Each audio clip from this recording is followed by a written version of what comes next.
Hello friends, welcome to the wellness series by Hitakshi. आज हम जानेंगे वेलनेस का नया पिलर स्ट्रेस मैनेजमेंट। जिंदगी सक्सेसफुल होती है जब आपका रिस्पॉन्स हमारे हाथ में होता है। आपका फैट नहीं हो रहा है तो चेक करो stress level.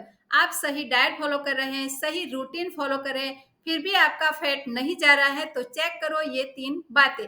First, stress hormone cortisol is equal to belly fat. Second, emotionally eating is equal to invisible calorie. और थर्ड, जब बॉडी फाइट या फ्लाइट मोड पे रहती है तो फैट रिलीज नहीं होता है।